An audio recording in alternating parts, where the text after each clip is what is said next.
Good morning, precious Gitaites. Gitaites. Thank you so much, Narayan and Lisa and Jim and Big Wind Sail, Brookie, for coming on. We have no idea of the investment that we make with the Gita or any time that we just turn our attention to the divine. Anytime. It's all the same, whether we're going to Gita just to completely and you know gobble up the good energies, the lessons to be learned today. And this is renunciation part 5. I think it's one of the most important things we've done. Well, they all are. Every sentence in this commentary by Paramahansa Yogananda is sensationally um, an investment into our soul account, my dears, into our soul account. Meaning, as it says, as Krishna says, take refuge in your soul. Take refuge in your soul. Make that your heaven. So that's what we're doing, my dears.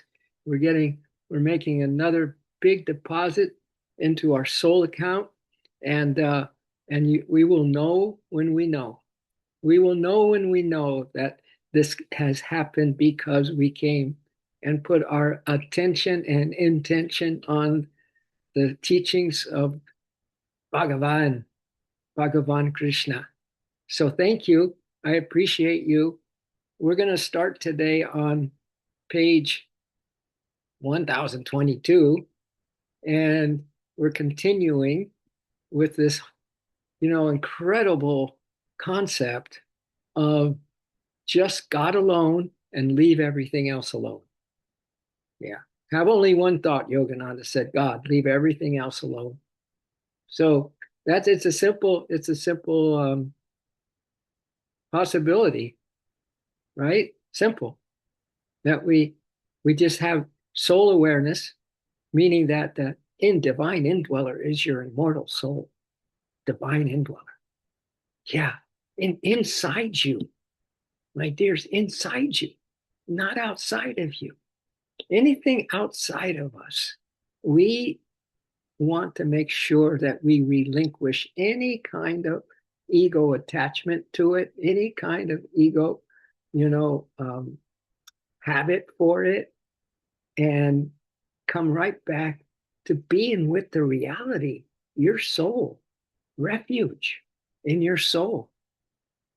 Well, it's even more than refuge. It's joy, it's happiness, it's bliss, it's complete, having reached the purpose of life. And how many incarnations have we? Right? So, okay, we're going to start at the bottom of page 1022 this morning. It's verse 9. The devotee who remains in ecstatic communion with the soul. So, how do we do that?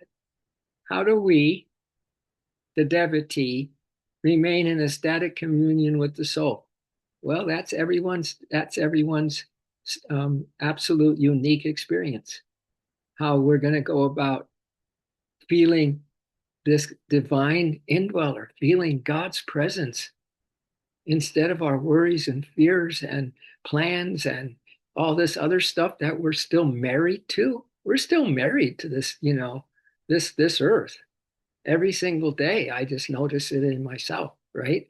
There's something that distracts me about what's going on in the world, whether it's sports or whatever, and and it's so easy to forget that if you could be a sports person, but make sure God is enjoying that with you or whatever else that you're up to, right? Anyway, the devotee who remains in ecstatic communion with the soul simultaneously. So as we keep our attention on this divine presence, this omnipresent divine presence, we simultaneously, through our practices, watch the sensory and motor activities of the body. So, all the stuff that's going on with the body without any desire or attachment. It's also your mind stuff. Your body is your mind stuff as well, my dears. It's the whole package, right?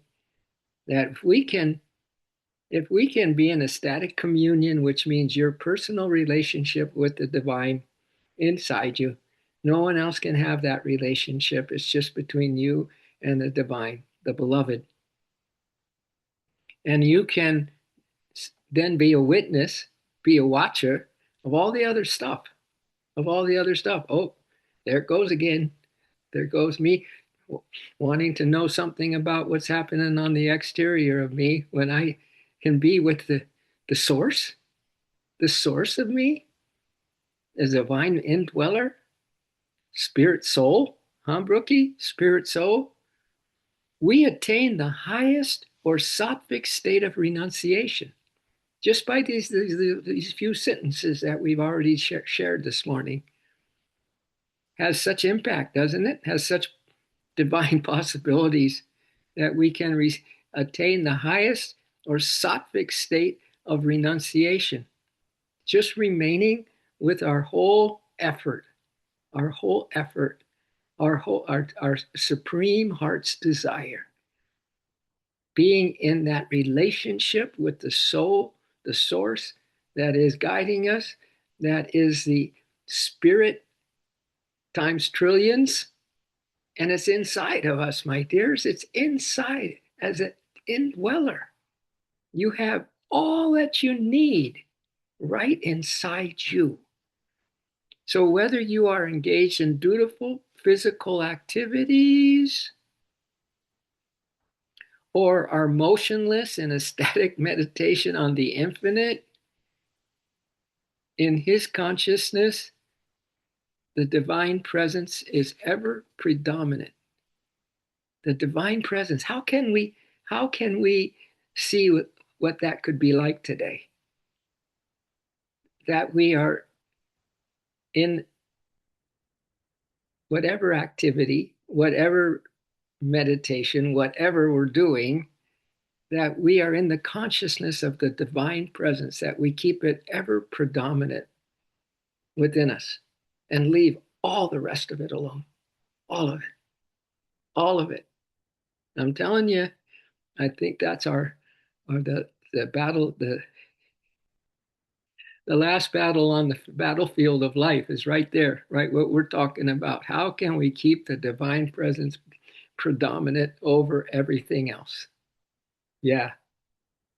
Having no desire for the rest of it, but taking it and transmuting and alchemizing everything into this amazingness of being God in drag inside of us, as spirit soul. Wow. So this is why we're on part 5 of renunciation. In chapter 18, God talks to Arjuna, feeling boundless blessedness. Boundless blessedness. Anyone interested in boundless blessedness, my dears?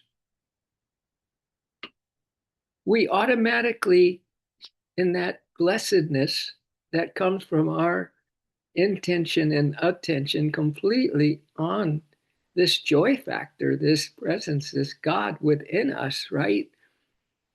We automatically then renounce all attachments to lesser sensory pleasures, because if you have a bauble in your hand, some fake jewelry, and then all of a sudden you get the real deal jewelry, which one would you give up? You would easily give up the bauble, right? And take the real deal diamond or whatever it is. So it's the same thing with that boundless blessedness. We automatically then, because we have something so much better, huh? If you feel abundant energy, my dears, if you feel abundant happiness, if you feel abundant joy, wouldn't you easily let go of everything else? So we automatically renounce all attachment to lesser sensory pleasures, material objects, and fruits of actions. That's all. Renounce all attachment to lesser sensory pleasures, material objects, and fruits of actions. The automatic relinquishment of all else. See, we're going for the auto. We're going to be on auto. The automatic relinquishment of everything else that isn't this present moment, divine presence with us right here and now. And we're totally in the union. What does yoga mean? Union with that. Then there's the automatic relinquishment of everything else. Automatic, automatic. No more, struggling, forcing, you know, being upset, whatever it is, and just simply coming back to this romance, this divine romance that you have with the divine. The automatic relinquishment of everything else upon finding God is considered, my dears, the supreme spiritual renunciation. Huh? God alone? Spirit only? This moment, this breath takes me to my heart where you, my beloved, are waiting in my heart. In my heart, you are waiting for me.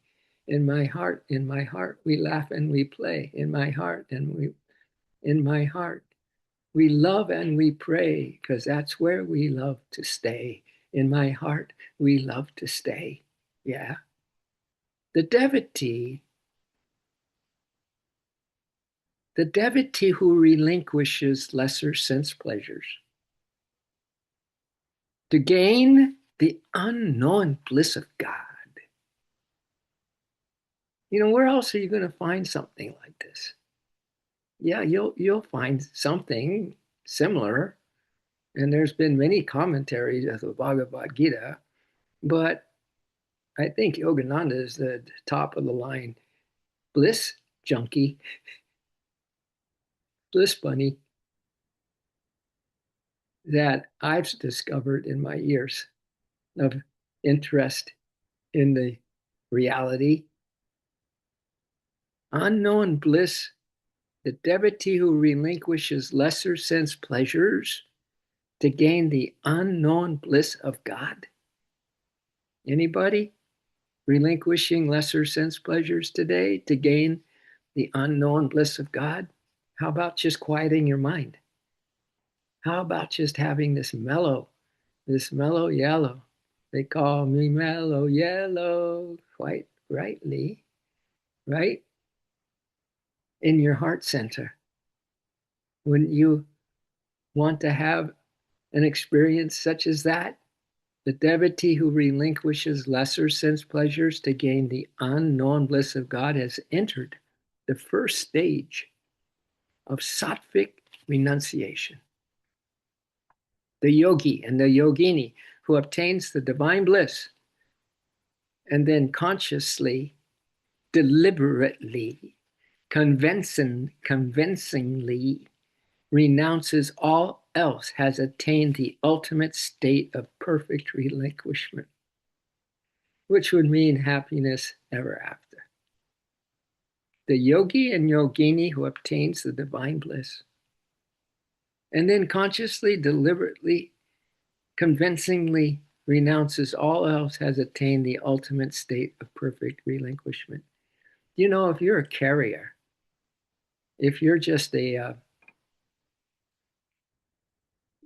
the automobile that gets you around town a lot quicker than walking, if you are simply on this relationship with that beautiful soul who is the source of you, wow, wouldn't you say that you would take that any day of the week, year, whenever, wherever?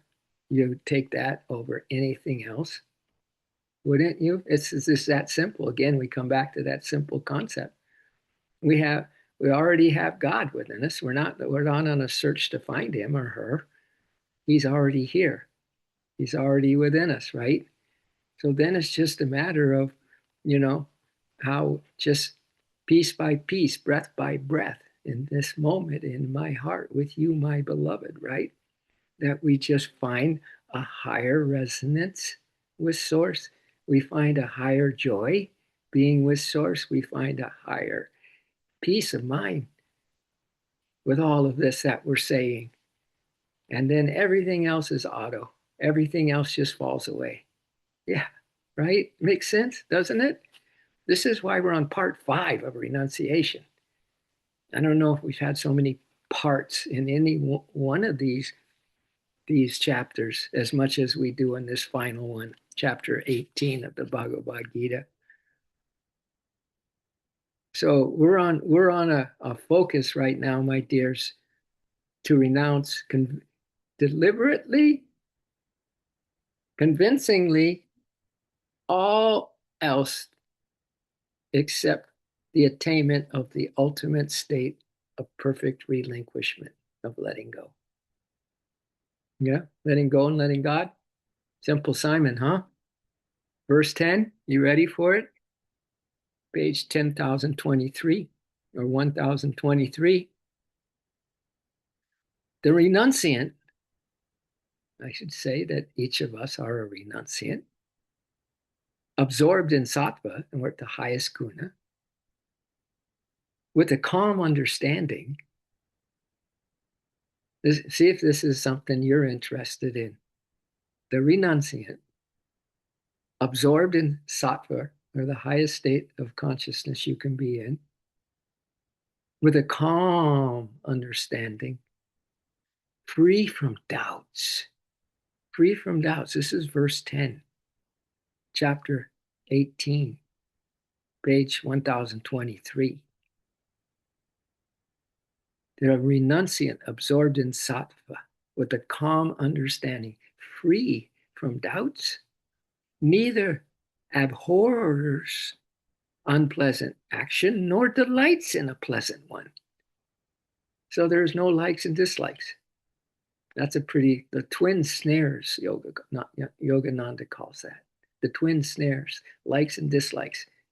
The likes can put you into a prison, the dislikes can put you into a prison.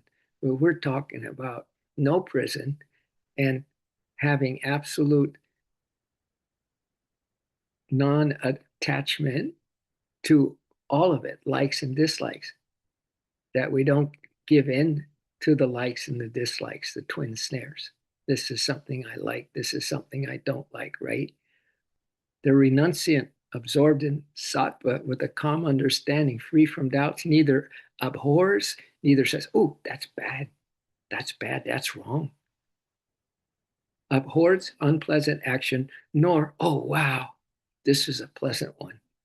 I like this one. I like this particular thing I'm interested in right now. So let's see what Yogananda comments. This is verse 10 on 1023 page, chapter 18, as we've been saying. God talks to Arjuna, God talking to you, Narayan, Mary, Lisa, Jim, Brookie, of course. All actions, Yogananda now is saying, all actions performed in connection with the realization of the permanent absolute. So all actions. You're going to be in action today, I'm sure. Unless you're just going to sit there and be in samadhi. That's not a bad idea either, right? But typically, you're going to be in action today. So all actions, regardless, performed in connection with realization of the permanent absolute, which is you completely, and everything else is not you. You are one with the permanent absolute, the highest sattvic consciousness you can have while being a human being for maybe the last time. The practice of justice, truth, compassion, devotion, duty, purity. Wonder where this is going. The practice of justice, truth, compassion, devotion, duty, purity, nobility, meditative perception of the self.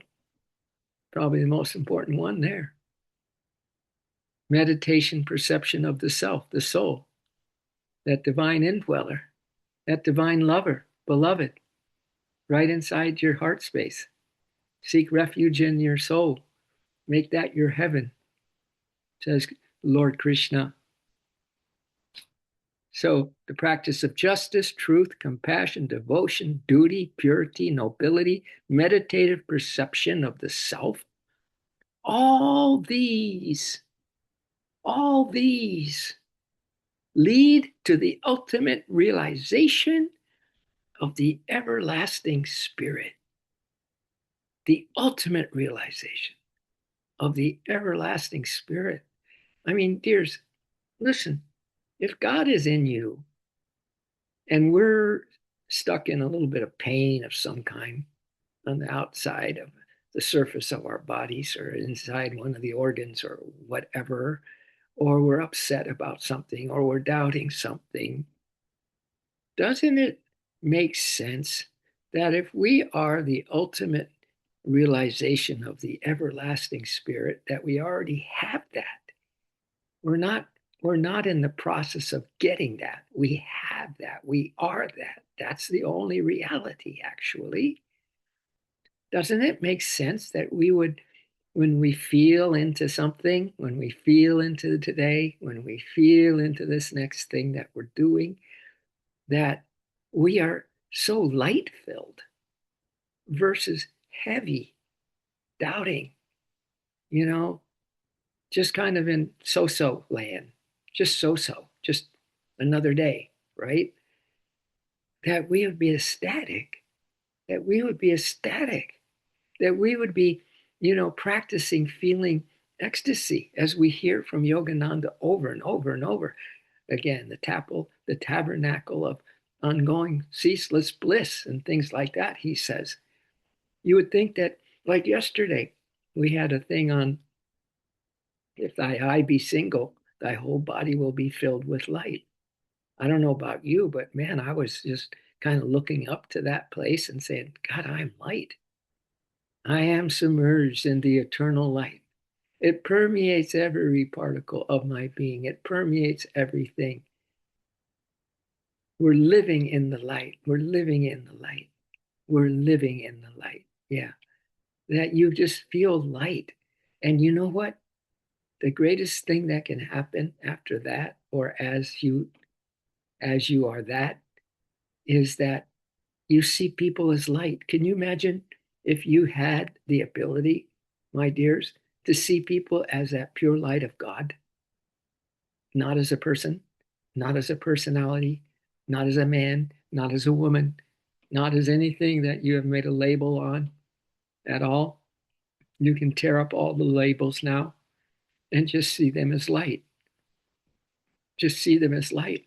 Do you think that would make your day a little brighter, a little more filled with a gigantic smile, a bliss smile, perhaps, a joy smile, along those lines? Wouldn't you think that our whole attention would be on the inside of us? But we feel the pain, we feel the sluggishness, we feel the age, we feel this and that, but we got to just kind of say, hey, that ain't me. Netty, netty, not this, not that. That's not me. That's not me. But a little flash of a moment in communion with the everlasting bliss, I'll take. That's me. That's who I am. All right. So, as all these beautiful things, the justice, the truth, compassion, devotion, duty, purity, nobility, meditative perception of the self, all these lead to the ultimate realization of the everlasting spirit. As a devotee engaged in such actions, gradually, gradually remembers her or his eternal relation with the infinite, he or she is relieved of all doubts. As a devotee engaged in such actions as I just read a few times, all those beautiful things, devotion, duty, compassion, truth, justice, nobility, meditative perception of the self, all these lead to the ultimate realization of the everlasting spirit.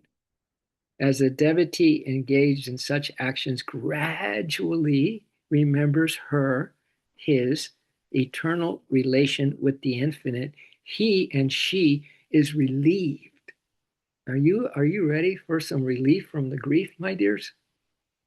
She is relieved. He is relieved of all doubts and loses any inclination. Here comes the auto. Here comes auto. Here comes the autopilot we want to be on. Be in. She is instantly relieved of all doubts and loses any inclination that holds her in mortal bondage. Not interested. Not today, Lord. Not today. No, put up do not disturb sign on your heart. Do not disturb, right? Because you ain't buying into the old stuff anymore. It's just that simple. This is why I said in the beginning, you guys are making an investment that is just the biggest, smartest, wisest thing. He who seeks God, then merges with God, is the wisest of all. Is the wisest of all. And that's you, my dears. And he whose renunciation, he and she whose renunciation is pure, performs with calm understanding all dutiful actions. You ready? She whose renunciation is pure performs with calm understanding all dutiful actions. And then he jumps to say, Jesus Christ accepted crucifixion to fulfill the will of his heavenly Father. So are we ready to be in the calmness and understanding that all dutiful actions we need to accept, embrace, and love what is? Because we're on that sattvic guna, This is why this is so highly focused this morning, this stream. The sattvic renunciant remains even-minded, as well about agreeable duties. She's even-minded. Overexcitement, even in the performance of noble actions, create waves on the lake of the mind, distorting true perception of soul blessedness. Wow. Your mind is just being filled with God's consciousness right now, my dears. You don't have to think it. You don't have to figure it out. You don't have to try anything. Just enjoy. Just enjoy your sitting here. How you got here. You're listening to this yet again on Tuesday morning. Unbelievable. Unbelievable. A little group of four and no more. We got Big Wind Sail, Brookie. We got Lisa and Jim Clark and Milo. We got Mary and Alex and Narayanji. Us four, no more. And many more. Us four and many more. All right? We'll say it that way. So even being overexcited and you're doing all this good stuff, but you're overexcited, even the performance of noble actions creates waves on the lake of the mind. So we want to be chill. Hey, maybe that's our whole subject this morning. We need to be chill, much more chill than we think we need to be, or want to be, or crave to be, or never think about it. one of those may fit for you today, my dears. Overexcitement, even in the performance of noble actions, creates waves on the lake of the mind, distorting true perception of soul blessedness. Do you know, if nothing else this morning, you could say that you sat through for 8, 9, I don't know how many years now, 10, whatever it is, that we've been doing this Tuesday Gita, that you are just being so blessed just by being here, my dears, just by sitting here, just by listening this morning. Wow. That alone can take you to the moon and beyond, right? So we want to be even-minded. so that overexcitement doesn't take away from the peace of our minds, distorting true perception of soul blessedness. So any work ordained by God, is there any work that's not ordained by God? Any work ordained by God, whether pleasant or unpleasant. So in the ashram, we learn really fast. Just say yes. Just say yes. Do whatever is asked of you. So any work ordained by God, whether pleasant or unpleasant, is proper duty. The true renunciant who is concentrated on the Lord, you that is completely, mesmerized at this point by having such a divine indweller, such as an immortal soul, as your true essence of why this body's operating at all right now. What? And you don't have to worry about anything because none of it is your doing. None of it is of your doing.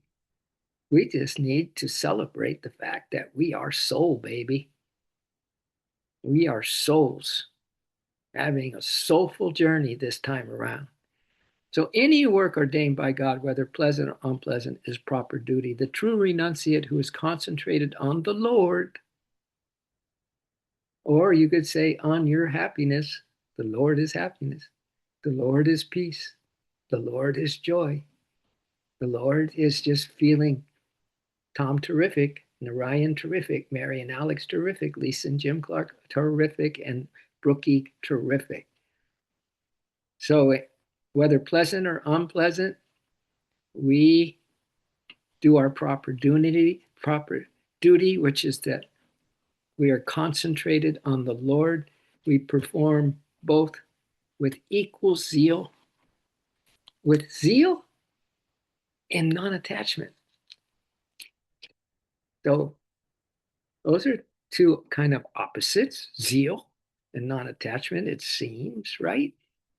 So it's like being the witness, being seated in the seat of your soul and being a witness to all the stuff that's going on in your bodily life, we should say, in your mental capacities or whatever's going on there, that we are concentrated with equal zeal and non-attachment. Wow, that's a pretty cool verse 10. Wouldn't you all say? We kind of breezed through it as well, in my humble opinion, my dears, but it never ceases to amaze me that we are reading this, that we are reading this. I mean, do something that no one else has done. Do something that is, like super, on the inside, really important. That's why you all are here. But really, really celebrate that right now, my dears. Really celebrate the fact that you came on this line this morning. I can't say enough about it. So that's verse 10. And verse 11, I think there's like 70 verses in this final chapter. So hang on, we're not done yet. Trisha, my wife, said this morning, what are you going to do after this is done? I don't know. She said, maybe you're going to do it over again. She said, I'm sure no one's going to be a master yet. Anyway, we'll take that when the time comes, my dears. This is verse 11. It is truly, you want to hear from Lord Krishna again? It is truly impossible for an embodied being. So that's us. I don't know where this is going, but it kind of sounds interesting for starters, doesn't it? It is truly impossible for an embodied being, that's you and me, by the way, to abandon actions completely. But she who relinquishes the fruit of action is called a renunciant. So no one can just abandon action, because we're kind of in action in this physical world and as a physical being, right? We're kind of doing stuff. That's one of the challenges. We think we're doing something, but it's all Divine Mother's doing. That's why we can sit back in the seat of our soul and say, hey, thanks, Divine Mother. Thank you, Divine Mother. I love you, Divine Mother. She says, I love you more. And you say, no, no, I love you more. And that goes on and on and on and on and on, because we're not the doer. She is. So Yogananda goes on to comment on this chapter, or this verse 11. A soul identified with the body. Hello, I know what that's all about. A soul identified with the body may be said to be its slave, because an embodied soul cannot relinquish actions entirely. Whoever knows herself or himself as the body rather than as a soul is a servant of the body. He and she has to work for it and becomes involved in entangling desires, habits connected with this subservience. I don't think any of us want to be a slave, but we probably still are a slave to this body. Being a soul as a servant to the body, we have to work our bejeebies off, and we become involved in entangling desires and habits connected with this subservience. So on the other hand, my dears, she and he who is concentrated on the soul, how can we forget the only reality? Day after day after day, moment after moment after moment, right? Yeah, it goes for me too. But there's something else that's going with me too, and probably with you too, is that we're getting better at whatever we need to be better about. Right? We won't let go. We won't resist it. We don't have a like or dislike about it, right? We're not complaining all that much like we used to, right? But listen, on the other hand, he or she who is concentrated on the soul, this is what gets me, as her true self, performs dutiful actions, but without an eye to their result. Yeah, you leave it alone. You do it. You offer it to God. You know, Yogananda says that you'll never find the love of God. He said, you'll never find the love of God until you're able to master your mind and offer that mind to God. Then you'll find his love. You master your mind, and then you'll find that love of God, right? So that's kind of what we're up to in this Gita. He or she who is concentrated on the soul as her true self performs dutiful actions, but without an eye to their result. Not interested. I'm not interested in a result, right? We just offer. We just offer everything. It's like a love offering, constant love offering of life. The love offering. Yeah. Everything you love, offer it to God. It's because God is the source of this, whatever that is, especially your pups, your animal friends, right? So no eye on the result, please. And by renouncing the fruits of good actions, but not their performance, that person is a true renunciate. Wow. Renunciation, part 5. We're still talking about renunciation. The body identified man and woman work only to satisfy their egoistic desires. We'll finish this verse 11 with this commentary by Yogananda on this verse 11 that I just read. The body identified man, woman works only to satisfy his and her egoistic desires. The wise man and the wise woman realizes the soul as the bodily indweller. The wise person realizes the soul as the bodily indweller inside this body. You carry it. You carry a mortal soul.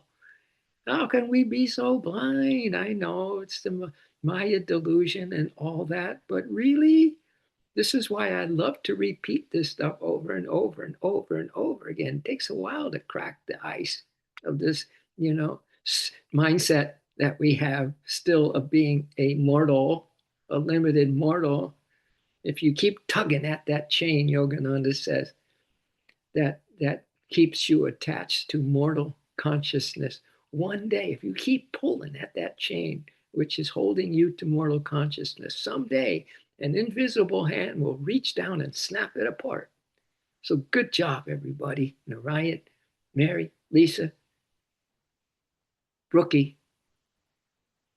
The body identified person works only to satisfy ego. We call that. The wise man, woman realizes the soul as the bodily indweller and works under its liberating guidance. Who's your boss? Who's your boss? Who are you serving? Your immortal soul, my dears, the divine bodily indweller, and where you work under its liberating guidance. That's who you work for. Your immortal soul. The worldly man and woman performs most of his and her actions for fulfilling the needs and desires of herself, himself, and his family. His mind is always on the ego. It is I who eat. It is I who earn money and support the family. It is I who think and create success in my work, and so on. But even if such an ego oriented person thinks to renounce material actions by following the spiritual path, he is still unable to be a true renunciate because he cannot forget the ego consciousness of identification with the body. All right?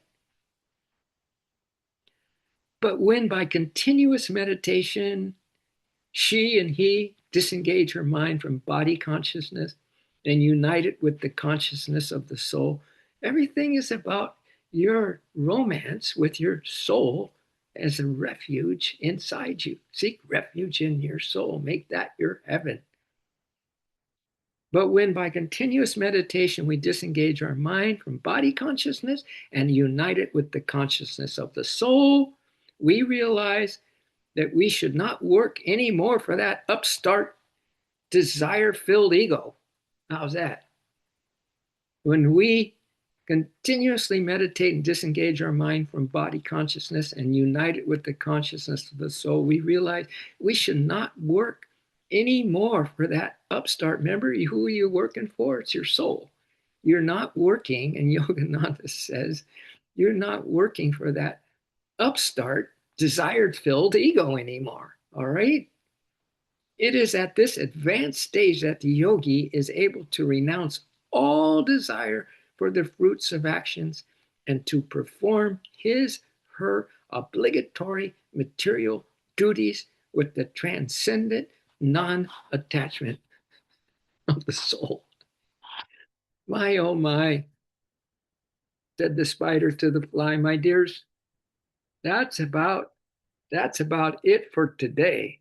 But wow, wowza kapowza, I would say. Thank you for staying on. Thank you for your blessed attention and intention to hold a space for yourself today. No one else can do it. No one else can do what we're being, we're learning the wisdom of the wise. This take this route that we're taking, my dears, and only you can have the joy of God's interceding and Divine Mother's amazing grace to help you with all this, right? Yeah, so that you can enjoy this journey much more than looking outside for any kind of a bauble or just being distracted or whatever. And we will continue more than likely to go in those areas. But listen, this this build up, this build up, these boundless blessings, as Yogananda said earlier on in the stream today, boundless blessings pour into you, my dears. So, regardless of our still, identity with the human and identity with this outer world, so what? Big deal.